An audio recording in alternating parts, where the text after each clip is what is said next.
Okay, ladies and gentlemen, please, if I can have your attention. Please feel free to go ahead and enjoy your lunch, but we're going to get started with our program in the interest of staying on schedule and fairness to everybody's time, including our guest. Good afternoon and welcome. As most of you know, I'm Craig Snyder, the president of the World Affairs Council of Philadelphia. As always, I ask you to silence your electronic devices if you haven't already done so.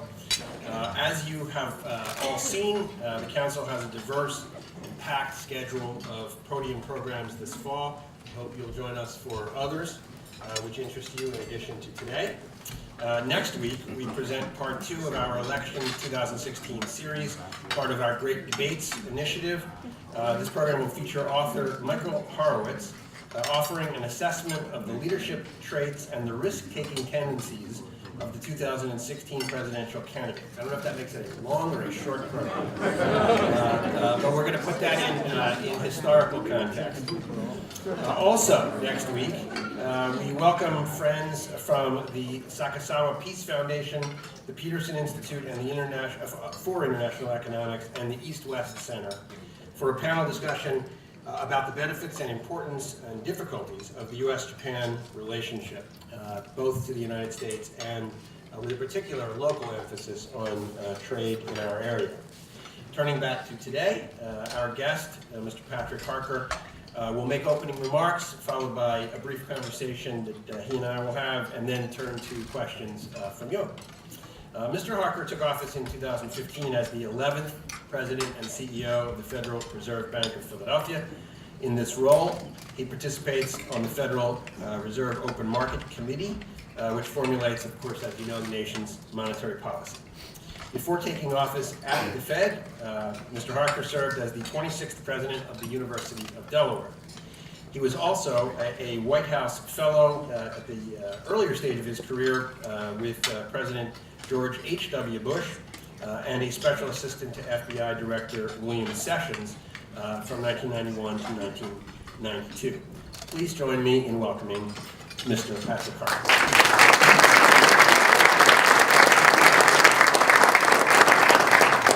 Thank you, Craig, and good afternoon. Thanks so much for being here. It's a real pleasure.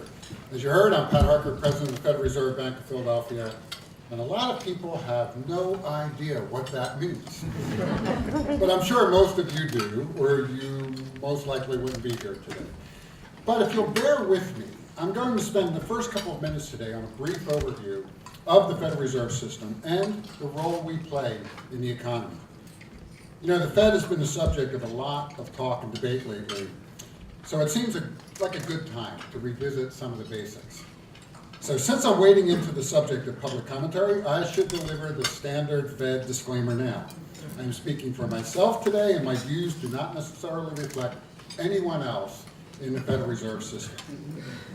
So let's begin. The Fed has been criticized in the past for the quality of our communication. Some of this criticism is about the way we signal our intentions about policy, but some of it is really about the fact that we can't seem to speak in sentences shorter than 70 words. And we're fond of terms like downward nominal wage rigidity, which don't really capture the public's attention too well. So I'd like to speak to you today, hopefully plainly, and directly about what the Fed is doing and the current economic conditions.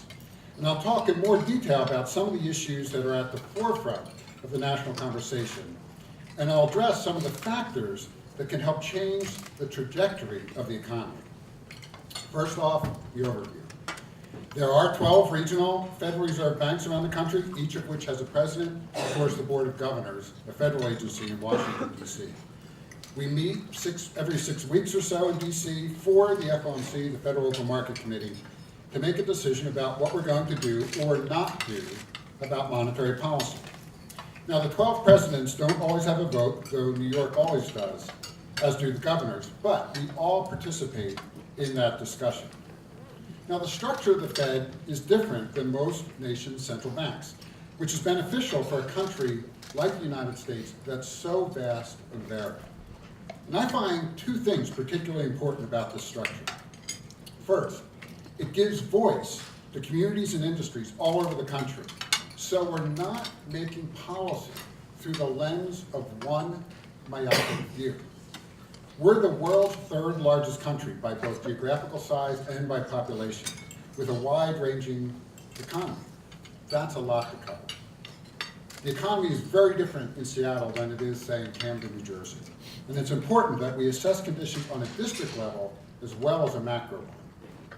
Second is that it adds a richness of perspective to the discussion, because we all have different backgrounds. We have different ways of looking at the data and different methods by which we judge economic outcomes. It simply helps us to avoid groupthink. Despite meeting in the most politically charged place in the country, politics actually never plays a role. The FOMC is just a bunch of policy wonks like me analyzing data so we can make the best decisions for the American economy. Those decisions focus on achieving our two goals, which were set for us by Congress: maximum employment and price stability. Now, when the Fed officials and talking heads discuss the Fed's dual mandate, that's what they're referring to. The Fed is also rare among the world's central banks for having two goals. Most just have a single focus. It's not really the technical definition, but we think of maximum employment as more or less that the job market in the United States is good enough that you can find a job if you're looking for one. Price stability, of course, is low and steady inflation. Neither of the numbers associated with these goals is zero. The Fed has an inflation target of 2%. That is, we want prices to rise on average about 2% in the medium term. And that should allow the economy to grow without devaluing your paycheck. The labor market. The labor market is measured in a variety of ways. But the number most frequently cited, of course, is the unemployment rate. Economists have an estimate for what's called the natural rate of unemployment, which is basically the rate we expect in a healthy economy. Currently, most people, including myself, put that somewhere around 5%. It's not zero because the unemployment rate tracks people who are actively looking for jobs. So when people graduate from school, for instance, or return to the workforce after taking time off to raise children, they're counted as unemployed while they search. And people get laid off and quit jobs all the time. So they're counted too. This gets me to the first issue that's receiving a lot of interest. All of you know we don't just determine the health of the labor market by one metric. You've probably heard a lot about the real or hidden unemployment rate lately, and I want to address that. We're always circumspect when we look at these numbers, because finding the pulse of the American workforce is important. It's not something we as policymakers are looking to dress up. Our goal is maximum employment, and we want to be sure that we're achieving it. We're not affected by election cycles or influenced by politics, and that independence means we can focus on finding the best solutions possible. Now, there are many ways to look at the data, and they tell you different things. The unemployment rate I just referred to, technically called the U3 unemployment, is currently at 5%, right about the natural rate. Despite frequent talk about a subpar economy, we're actually doing pretty well. It's important to remember that during the worst of the recession, unemployment hit a 10% high. The U6 measure, which takes U3 and adds people who are working part-time, but who would like to be full-time, as well as people who say they want a job but have stopped looking, is higher, at 9.7%. And now that's higher than we might expect, but it's not dramatically so. Then there is the labor force participation rate, which has been the focus of a lot of recent discussion and debate. The labor force participation rate looks at the number of people working in the U.S. as a proportion of the working age population, which seems logical. But it is a very basic calculation, and the specifics might surprise some of you. We define working age as everyone over the age of 16. That's a lot of people, and many of them aren't working for reasons that have nothing to do with the job market. My mother is part of that equation, even though no one would expect her still to be punching a time card at her age. The high school and college students in the audience today and around, and I know some of you are at a high school today, those students are also counted, even though they're not working because they're focused on their studies. But there's been a lot of concern recently over the decline in participation. In particular, the concern over the driving forces. Labor force participation can be affected by both cyclical and structural issues. That is, the rate can reflect the overall economy and its ups and downs, the cycle of the economy, or perhaps something that has shifted fundamentally in the structure of the labor market. Now, in the aftermath of the global financial crisis and subsequent recession, labor force participation plummeted as people got laid off and couldn't find new work. That's the unfortunate normal for recessions, which is worse in one as deep as we experience. The deeper the recession, the longer it takes for people to find jobs, and a lot of them give up looking altogether. This time was no exception. We hope and expect that those people will start job hunting again once the economy picks back up. That's what would normally happen in a recovery as it progresses. But over the last 6 years, that hasn't happened to the extent we might have predicted. Now, this raises the possibility of underlying issues or a hidden segment of the unemployed that we are not accounting for. People who are still on the sidelines who might at some point rejoin the workforce. Research by my staff shows that is not the case. They found that a fall in labor force participation rate, the fall, is due mostly to demographic factors. The most influential impact is coming from the first wave of baby boomers starting to retire. This generation will be the biggest group of older Americans in our nation's history, which is going to have an obvious impact on the percent of people working. There's also the simple fact that we're living longer. So there are just more people in the mix. Now, I think that's something to be celebrated personally, as I move through that age. There are other contributory factors. We've seen a record number of high school graduates in the U.S., and college attendance rates are up. On average, that's delaying some people from entering the workforce. And many students, of course, are foregoing work while they're studying. Additionally, there seems to be a shift in views on work-life balance, with more people deciding a one-income household is worth the trade-off. For some people, it's a matter of leisure time or a preference to have one stay-at-home parent. There's any number of reasons this is occurring. All of those factors affect the very basic equation of labor force participation, and they should, and we must, take them into account. But we also have to look at historical precedent and whether we're measuring by the right yardstick. Part of the reason the labor force participation rate rose so dramatically in the past was also due to demographics. The post-World War II period was marked first by the baby boom and the intended influx of workers to the economy. It also saw the rapid entrance of women into the workforce. Female participation rates increased from lower than 35% to around 60% in this period. That wave of people joining the workforce made a huge difference to participation. But we're no longer in a situation that will allow for a similar boost or a similar rate.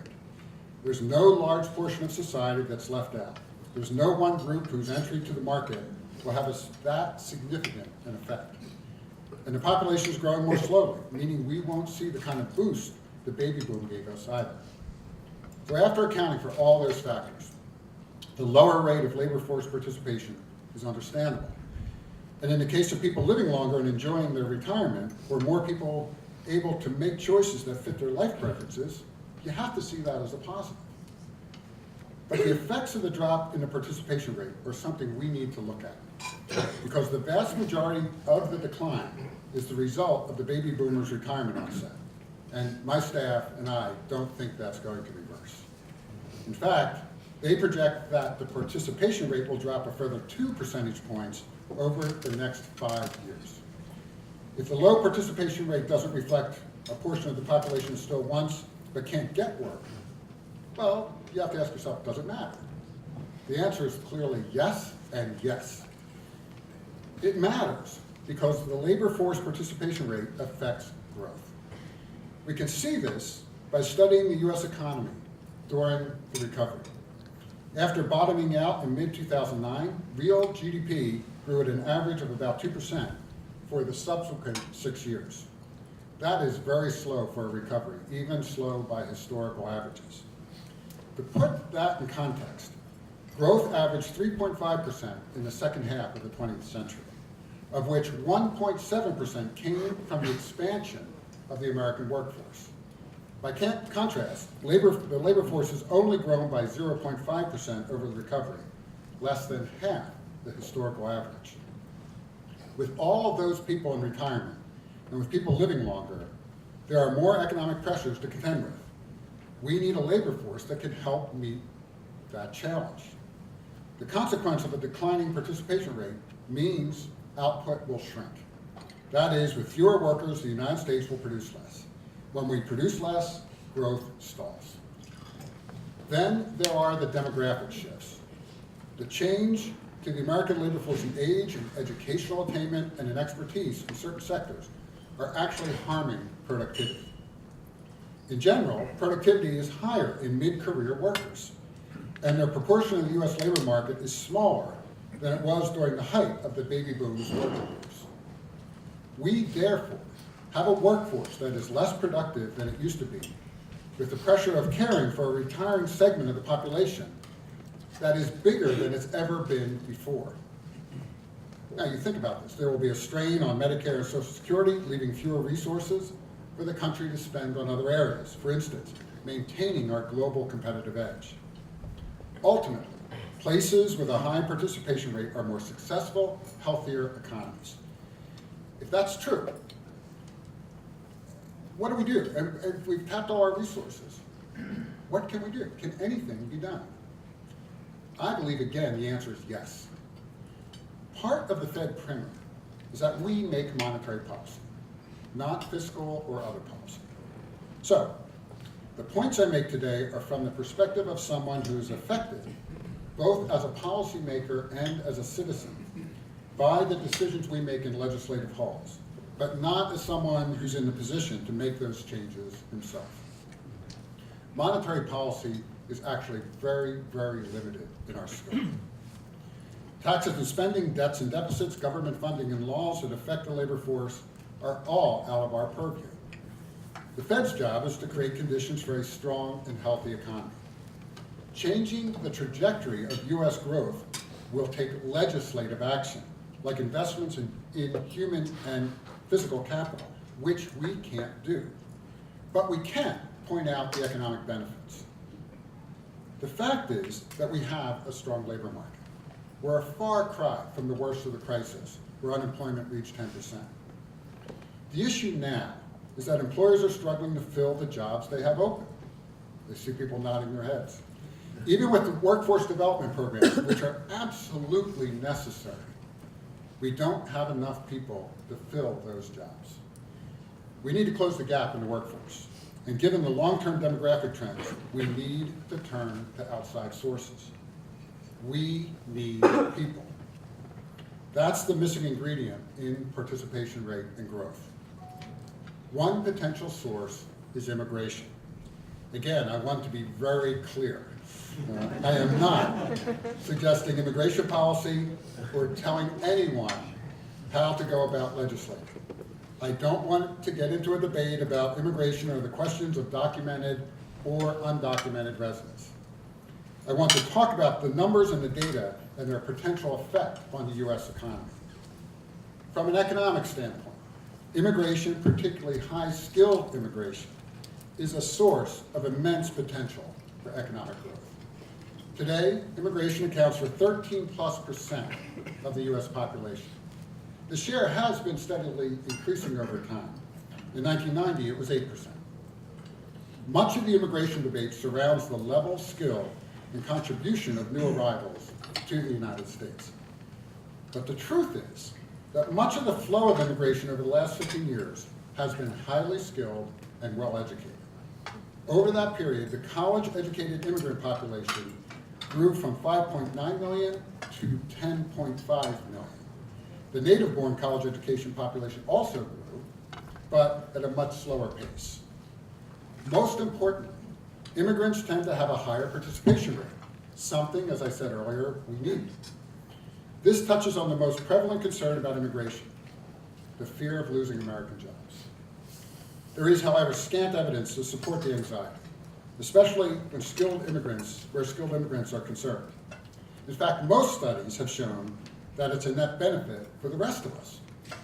One recent paper examined how the increased flow of immigrants in the STEM fields, that is science, technology, engineering, and mathematics, affected the labor market outcome of native-born workers.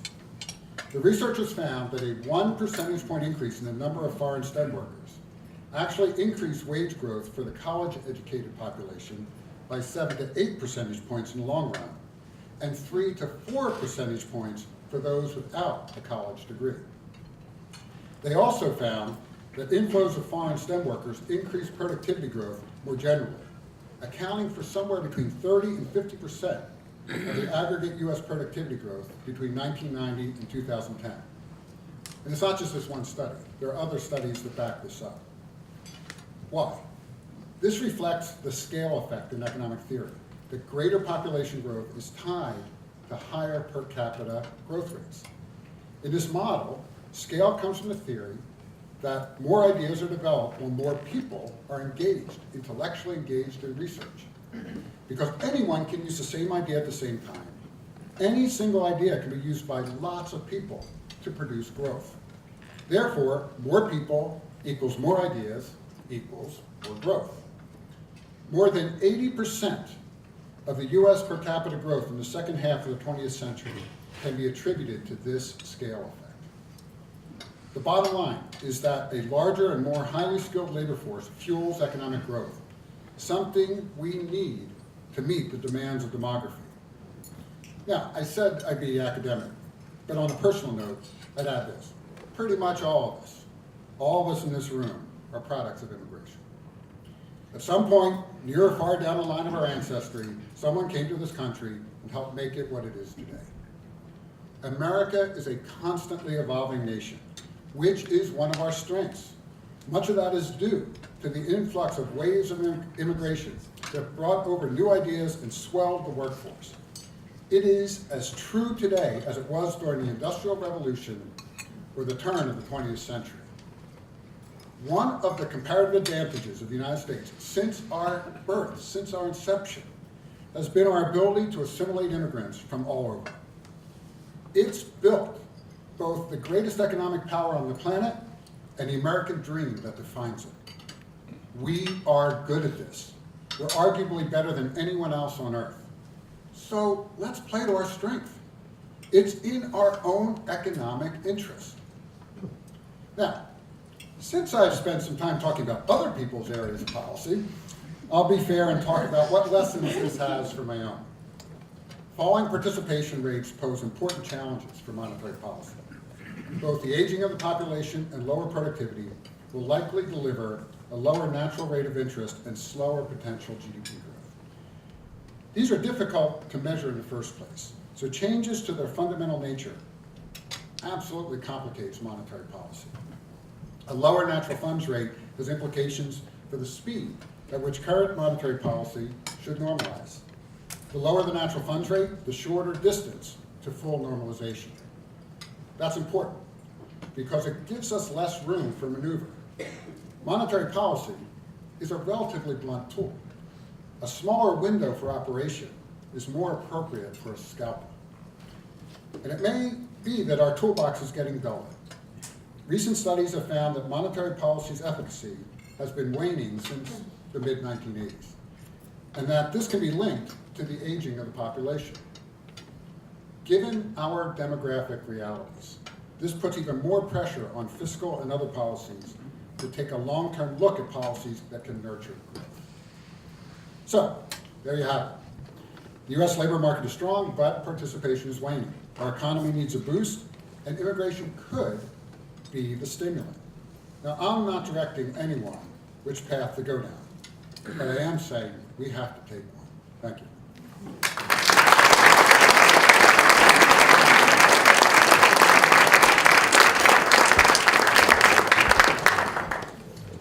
Thank you. So let me play devil's advocate a little bit. Sure. In a sense, you're saying that the efficacy of monetary policy relatively limited by comparison to policy made elsewhere in the governmental system, which obviously the Fed does not impact. In the political campaign, there's been a lot of effort to turn that around and say that the slow growth recovery, the lower labor force participation rate, and a growing inequality in the distribution of wealth and income, that a lot of those things can be blamed on monetary policy. And in particular, when it comes to the question of income and wealth distribution, the idea that lower interest rates really favor those with the ability to participate in the equity market. So I know you don't, obviously you're speaking for yourself, not for the Fed as an institution, but when you hear those charges and complaints about Fed policy, how do you respond? So I think, like anything in life, there's some truth in, and there are pieces of truth that you have to put together. I think there's no question that this low rate environment that we've been in for such a long time has created some distortions. It's created distortions, as you mentioned, with respect to wealth, those who have equity and those who don't. It's created distortions, I believe, in business investment. And one of the things that we are concerned about is that we've seen business investment really fall off in the last few quarters, the last few years. Part of that is this low rate environment, right? I've sat on the other side as a corporate director, and you've got three options when you've got capital. You can invest in new plant and equipment, you can acquire a bolt-on acquisition, right, to add revenue, or you can pay dividends or buy back stock. In a risky world, and a risky policy world, you're going to choose the latter before you choose the first one, more often than not. Not that everybody, but I think we have created some distortions there. So I am worried about that. But I think the broader point you make is something I'll reemphasize. We create the environment for economic growth. We don't drive economic growth. Economic growth is fundamentally driven by industry after industry, firm after firm, organization after organization, making prudent decisions to grow. Jobs don't come from us. They come from all of you. And the policy frameworks that we set up and the infrastructure, both in terms of human capital and physical capital that we have, is what drives growth. And I think we as central bankers need to be humble about that. That we can't, I mean, fundamentally, being a little wonky, R*, the neutral rate, we can't really affect that, both in theory and in practice. That is affected by other policies. And as I discussed, one of the issues, if you think about growth, a big percentage of growth is the growth of the workforce. And you see this play out around the world. You see countries where they are in decline, significant decline.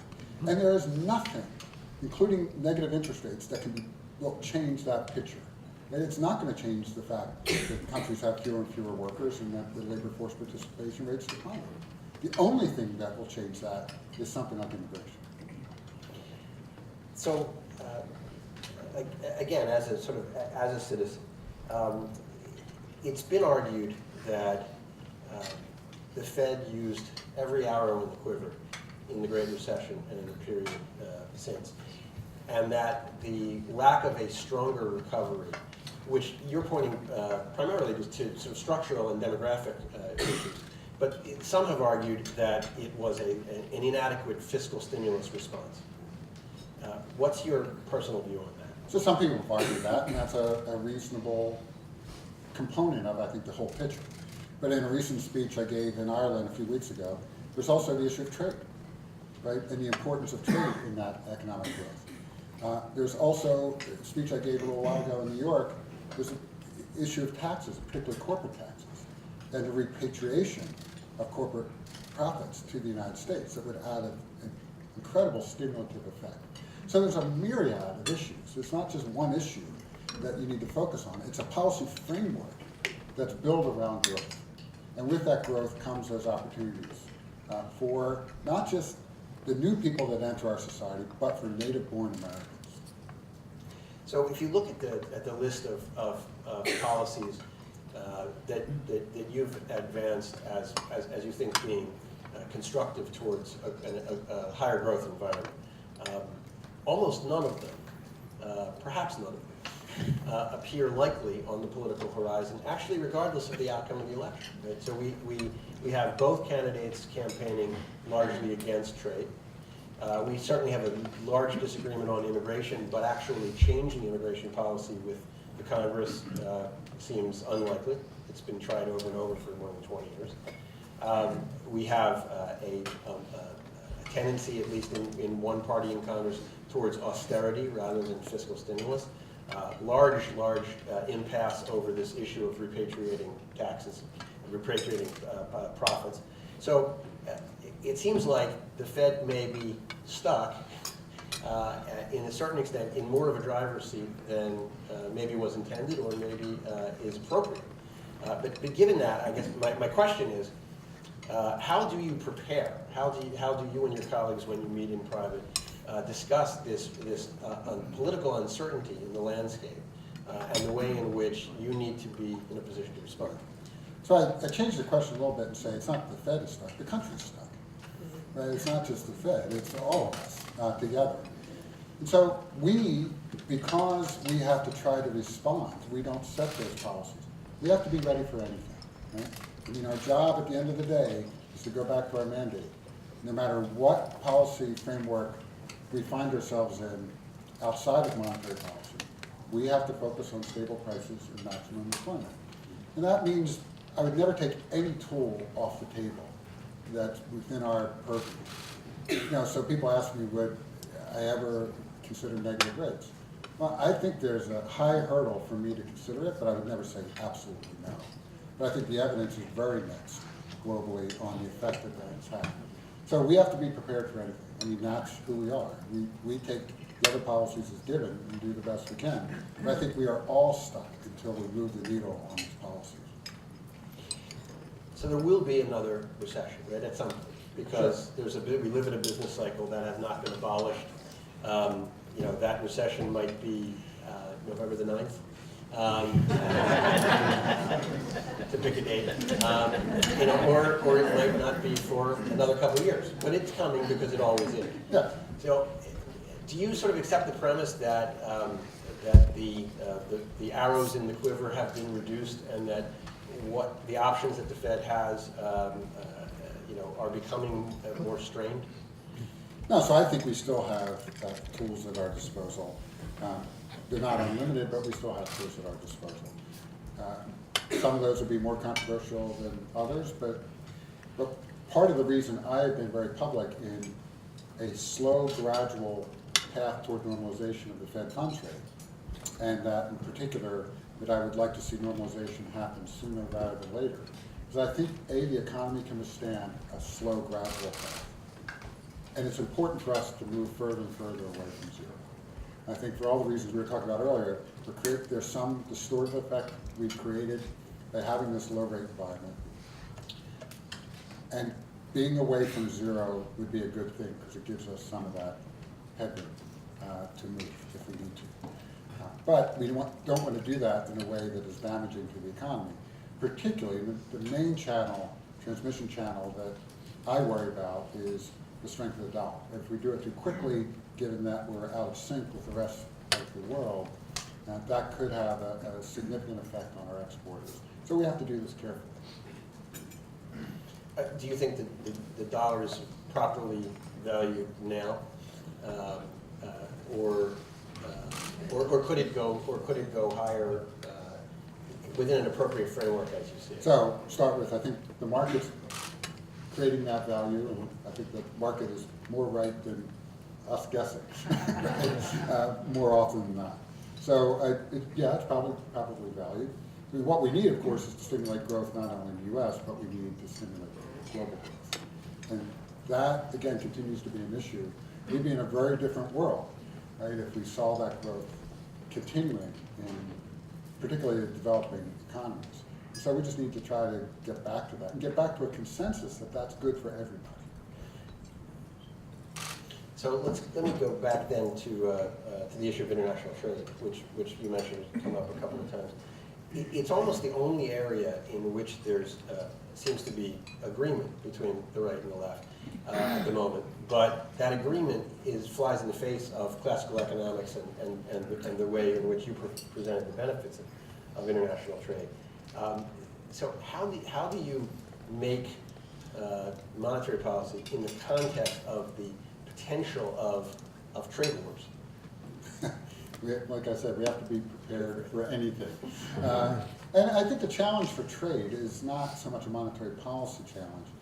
It's the simple fact that trade does benefit the economy, and it benefits everybody in the economy to a certain level.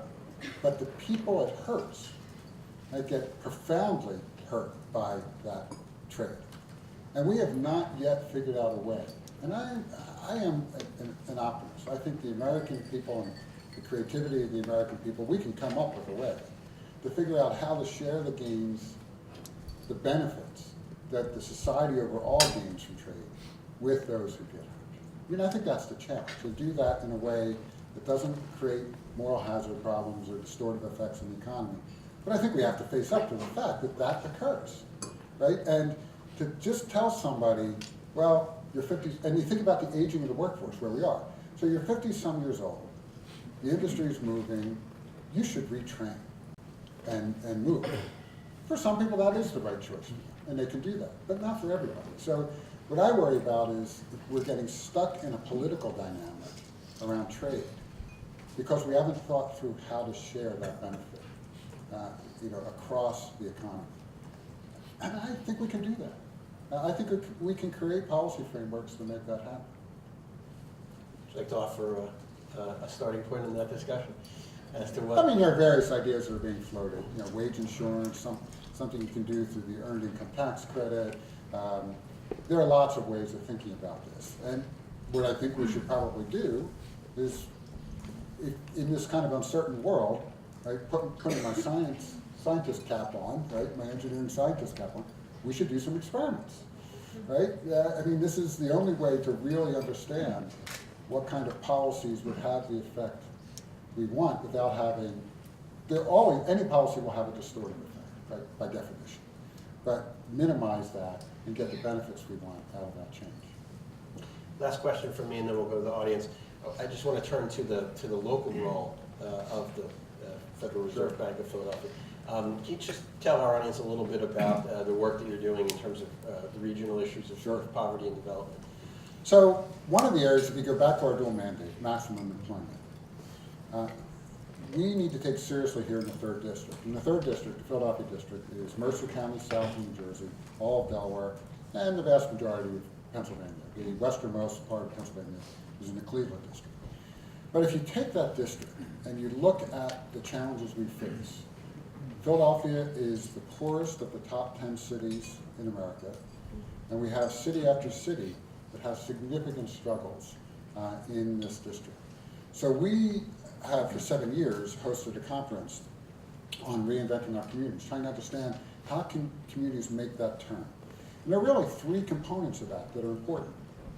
Right? Having the jobs, having a skilled workforce that can fill the jobs, and having housing so people can live near the jobs. Right? Those 3 are basic things you need to make this happen. And so we have announced an agenda for poverty and prosperity to really look deeply into those issues on how to move the needle. We don't create that policy, but we can provide research and facts on what's working and what isn't in terms of moving the needle. Because if we don't do that, we will all suffer. I mean, I hear this routinely when I put my other cap on, being involved in the Greater Philadelphia Chamber and what's called Select Greater Philadelphia, trying to attract firms to the region. One of the issues is that reputation's out there. And so we can turn that around. This has tremendous potential. You think about this region, the 3rd District, where we sit geographically. Incredible potential. But if we do the right things and we do the right policy frameworks, this economy will continue to thrive. I'm thoroughly convinced of that. I am a native son of this district, grew up across the river, spent most of my career at Wharton and at Penn, and then time in Delaware. This place has great assets. And if we make the right investments, we can really make a difference. And so we want the Fed to be part of that conversation. We're not the answer, right? It's at the end of the day, it is that legislative hall or that city hall that's going to move the needle on those issues. But we can provide the frameworks and the research. Thank you. Questions from the audience? Do I see a hand? We've stunned them. Please. Hi, thanks for being here. Yeah. You had mentioned that an aging demographic and an aging population makes monetary policy less effective. Mhm. Could you maybe connect the dots there a little bit and tell us how that works and why that happens? Well, there's a whole variety of reasons why. I mean, it's a long topic. But again, some of it goes back to what we were talking about with labor force participation, right? That we can move monetary policy around, but if a significant portion of growth comes from the growth of the workforce, right, which is true, as I mentioned, 1.7% in the previous era of growth, no amount of moving the Fed funds rate around is going to solve that problem. I mean, that's fundamentally the issue, and it has been for a long time. I mean, growth is two things. It's growth of the labor force and productivity growth. And lately, we've been stuck on productivity growth, right? We're not seeing the productivity growth we have enjoyed for a long period of time. That's another issue. But both these drive overall growth. So as the population ages and ages out of the workforce, we're seeing the first component, the labor force growth, shrink, as I mentioned. Productivity growth is another complicated story. Lots of questions about why this is occurring, and lots of explanations. I mean, one explanation that's out there is that, and Bob Gordon at Northwestern has proposed this, that we basically run out of all good ideas that can actually create productivity growth. We did electricity, and that was our last big thing. I don't buy into that. I think there's still on the horizon lots of technological solutions that will continue to grow. We're just seeing the birth of AI roaring through industry after industry, right? And that's just the very beginning. But there's other issues that as we age, we tend to, think about what happens, right? We, the baby boomers, we sell the big house in the burbs and we move into the city. We shift, and somebody told me this recently because they're in the pet food industry. And he's getting hurt because everybody's shifting from large dogs to small dogs, right? Because you moved out of your big house and the St. Bernard doesn't fit in your condo in Old City here. So you made that shift too. But what happens is you shed stuff and you consume more things like health. And so and we know that those industries, service industries generally have lower productivity than the manufacturing and agricultural sectors. So that's part of the productivity dilemma. The third piece is potentially mismeasurement. This smartphone. Think about all the things this has replaced in your life. You don't need that Garmin GPS in your car because you got Google Maps. You don't need all these other devices you once had. But we don't capture that in our productivity numbers, right? This is just a new good compared to those other goods. So we have a hard time capturing those things. So some people, including Leonard Nakamura, who's an economist at the Philly Fed, has been doing a lot of work on this, on trying to understand what are the mismeasurement issues with respect to GDP, inflation, and hence productivity growth. And there are a myriad of other factors that people are looking at. But at the end of the day, people say, well, we're stuck forever. But you know, there's something that's not right about this picture. Employers across America continue to hire at a very healthy rate. Now, 156,000 people last year. Now, we think steady state. That is, if we were truly at full employment and we did the glide path to full employment, people vary, but somewhere between 80 and 110,000, right? So we're well above. We're still hiring above the steady state rate. Is everybody deluded and they're all hiring unproductive workers? I mean, that would be the story, right? I mean, they're clearly unproductive. No, I mean, that's not. So obviously, we're missing something in the picture, right? And that's an area of active research trying to understand this because it really does affect policy. Because if we don't have an understanding of that, we're not going to be able to have an understanding of how to boost growth, that component of it. I think we have a pretty clear understanding of how to boost the workforce. The other one's a little more complicated. But again, there's probably an investment in capital, human and physical, that we need to make as a country to boost that growth. Please. I had a question on a two-part question on most of the business community would say we need more fiscal stimulus on investment, capital investment in our aging infrastructure, naturally, airports, railroads, Right. et cetera. But the other aspect of that is, okay, what about the deficit? I guess the quandary for the Fed, just curious your perspectives, is $19 trillion of debt doesn't really mean much if interest rates are effectively zero. As rates rise, what's the perspective from the Fed as to a national debt and the fact that we do need more fiscal stimulus? So that's really Congress's concern in a real way. And I mean that in a way that if we start to take that into account in monetary policy, we have to take it into account in terms of how it transmits through the economy to affect our dual mandate. I keep coming back to the dual mandate. How does it affect inflation and how does it affect employment? Right? Anything outside of that is really outside of our purview. And so while we have to think about that, what the deficits do to long-run growth and hence maximum employment and so forth, the immediate issue of how, whether taxes should go up or down or how to pay for the deficit, that's not really our charge. And I'm careful not to step over that line.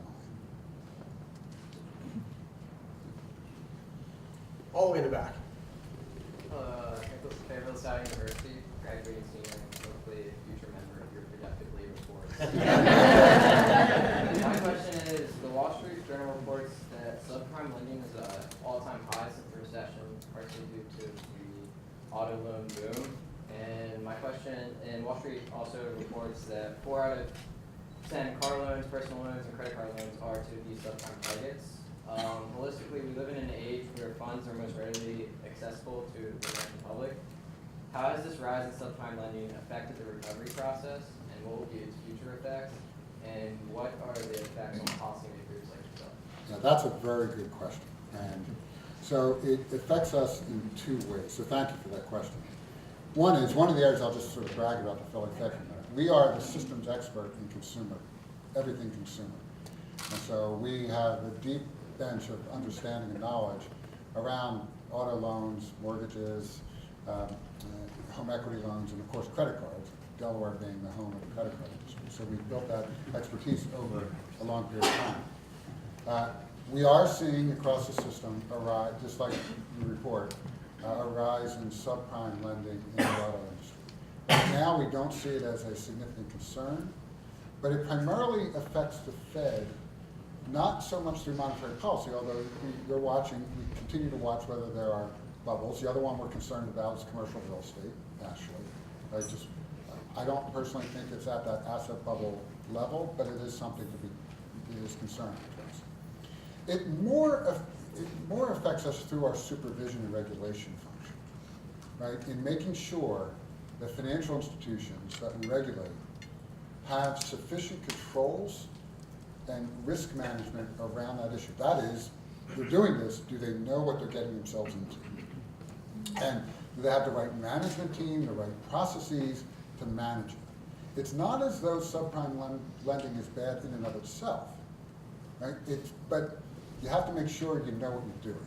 And that is, again, not a monetary policy issue as much as our role in supervising financial institutions, banks in the country, to make sure that, first and foremost, asking them and their board of directors, do you have the right processes and people in place?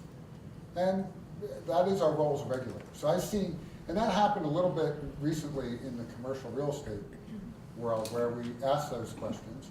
And I think the firms appropriately dialed back a little bit in some cases because they didn't like the answer after they dug into it a little more. I think that's the appropriate role for us, right, is just asking those questions and making sure, because fundamentally we have to make sure that the system is safe and sound. And again, right now, I don't think we're at the point where there's systemic risk being caused by this, but it's something we have to monitor. Please.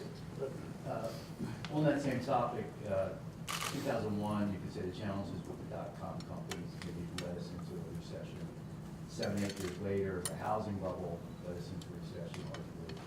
We're at that 7 or 8 year mark right now. What do you see are the top culprits, I'll say, that could potentially lead us into that next recession? So I don't see anything significant on the horizon right now, right? But we have to be aware of things.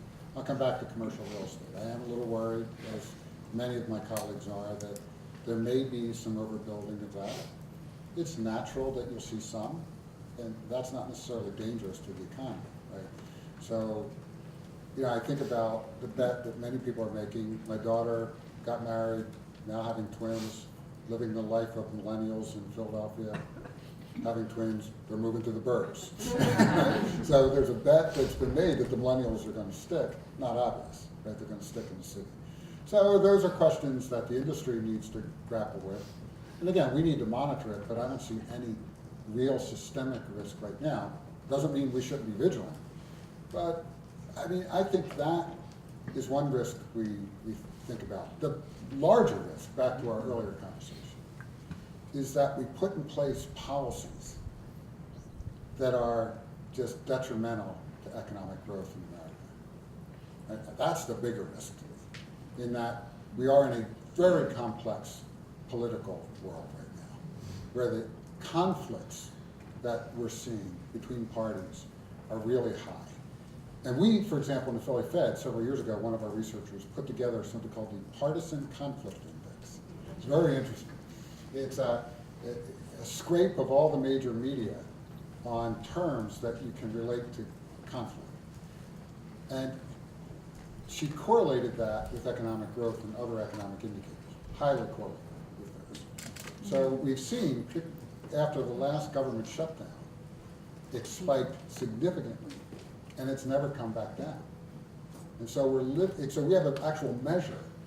This is not just an anecdote. We have an actual measure of what we're seeing in terms of this partisan conflict. And the problem is, it's not just in Washington, right? We have significant pension issues in states all across the country that we can't resolve. So you just look across the landscape. That, to me, is the bigger risk, where we seem to have lost our ability to sit down and have a reasoned debate about these issues. And I'll tell you, this is the one thing that people ask me sometimes, what has surprised me about the Fed in the first 16 months being there. It's how reasonable the debate and discussion is around the FOMC table. You know, sometimes people portray it, sometimes the media, like there's this, you know, bloodbath because people dissent or this or that. No, it's not that way. People they take each other's opinions seriously, and they will disagree in a serious way, but in a very collegial way. I wish sometimes we could parachute some folks into that room to see that process. I'll tell you, this was a shock to me, because you read stuff and you hear what this is like, and then you get in the room and you realize that it's not that way at all. People are dead serious on what our mission is. They understand the importance of what we do, but they don't. Again, we all bring our past into it, our own academic experience, our own life experience. But at the end of the day, people listen to each other and they take that debate seriously. And I don't know how we get back to that. I mean, I honestly don't know how we get back to that, but I think that is the biggest risk we face. If we continue to have just stalemate at all levels of government, that's the biggest risk to economic growth I see. Anyone else? Another one in the back. This is an interest rate question, although it will not be if you're going to hike in December. It could be off from the specifics, but I think the long-term average for the Fed fund is in the 4% range. I've heard some people argue that we may not see 4% for years, if not decades.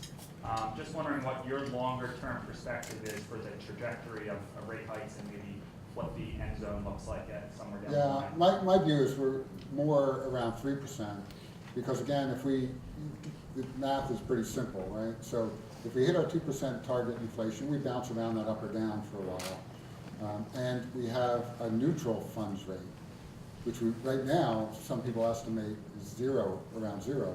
But if we do some things to move that up to, say, 1-ish%, then we're about 3. Ideally, I'd like to see that neutral funds rate, the R-star, move up even further. But again, I don't see in the policy horizon that happening very quickly. I'd love to be wrong about that, right?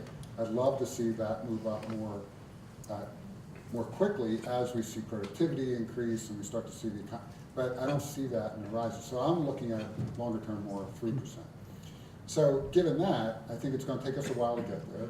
I am supportive of a Fed funds rate before the end of this calendar year, and at least 2 next year.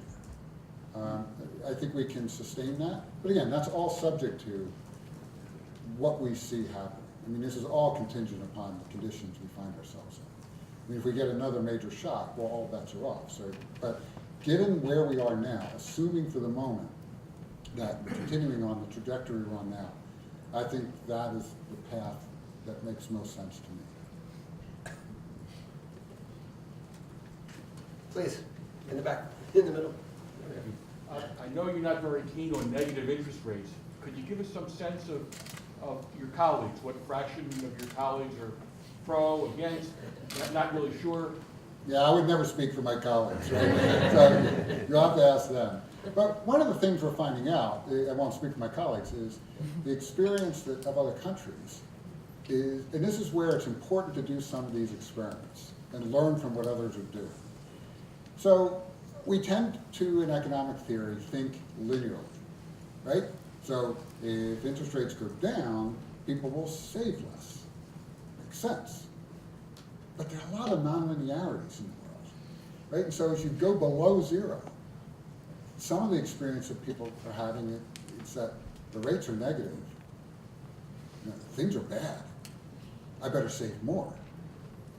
Right? Which again, if you think of the psychology of the consumer, makes perfect sense.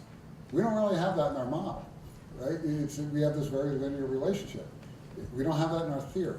So I think it's important to learn from those experiences that counter to our intuition, other things are happening. And that's why part of why I am skeptical that the U.S. should move in that direction to have negative interest rates. Right now, I don't think it's necessary. But even if it were, I think we'd have to really think hard about that. You really covered it very well. A few factors I'm thinking about as you're speaking. With interest rates this low, with more baby boomers out there that are retiring that aren't necessarily in the markets to invest in stocks. Right. It strikes me with interest rates so low, if they were earning more interest, they might then go out and buy more presents or things to stimulate the economy. But you look at that, and you also look at like with millennials, with college loans and student loans and being delayed in buying homes and the impact of that as well. Yeah, so we've actually done a lot of work at the Philly Fed. I think on the issue of the boomers retiring, again, not clear that they'll consume more or less, but there's some interesting trends there because it ties back to what you just said about student loans. So we've done a lot of work and held a lot of conferences at the Philly Fed on the student loan issue, just to put it in perspective. Student loans now exceed auto, home equity, and credit card debt combined. It's the second biggest slice of the consumer debt pie after mortgages. Now, the facts are, the reality are, right, if you graduate from, I'm going to brag about my alma mater, you graduate from Penn with $100,000, I won't say Harvard because we don't do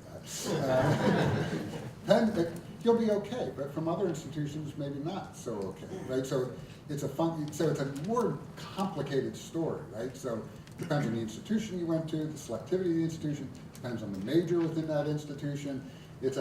But the bottom line is, what we're seeing is that one of the things that really struck me, specifically to your question, is that debt is no longer held by the young.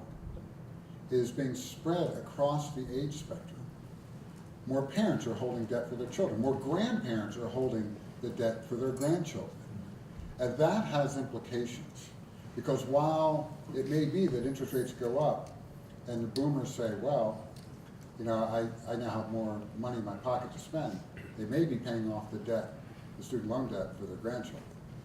So again, that dynamic, it is a serious issue that, now, as a former college president, right, that I am worried about for the long run of the country.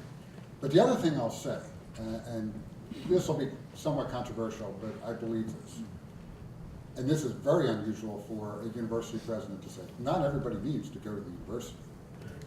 I think one of the issues that we face in this country is that we have this what we're seeing right now in the data, in what's called the JOLTS data, job openings data and so forth, is this big mismatch is happening. People have jobs, but they can't find the people with the right skills. And we're not talking about PhDs in computer science. You can go across the river to Holtec, the firm that's being built at manufacturing. They can't find welders. I'm from a family of pipe fitters and welders, so I could always go do that, I guess.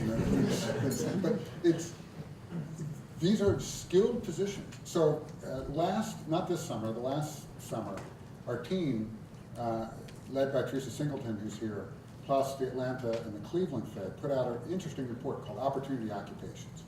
What are the jobs in America at the national level, and we also have regional versions of this report, where you can earn above median wages, that is more than a living wage, you can do well, and you don't need a four-year college degree. There are lots of them. But we need to encourage young people. I hear this all the time. Manufacturers, we've been meeting with manufacturers in the district, and we've been putting them together, in some cases, with community colleges and others, to try to create programs. They have jobs. Manufacturing is not dead in this country, but they need skill, right? Today, a strong back and a strong will is not enough to make it in America. You need a skill. And for some of those students who start out, I mean, a good example is in Williamsport, Pennsylvania College of Technology. They're affiliated with Penn State. But students can go there, learn manufacturing, those skills, and get a job.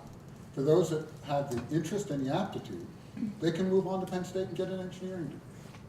Right? So there's other pathways to education that we need to think of, as opposed to the traditional high school, four-year college degree. And I think we need to break out of this linear, homogeneous mindset that we have, that everybody has to fit into that pathway or they're not going to succeed.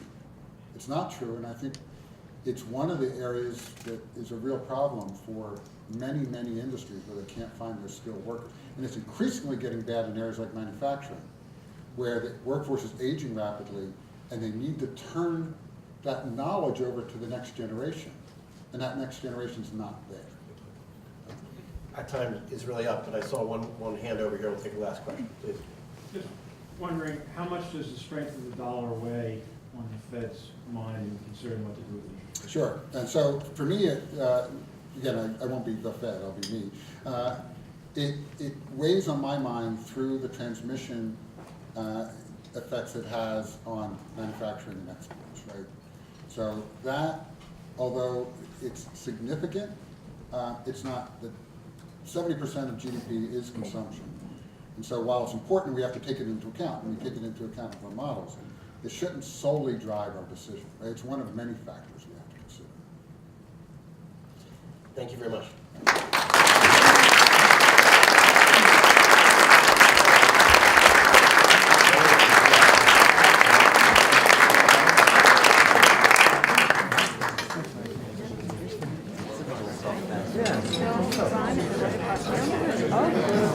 Yeah.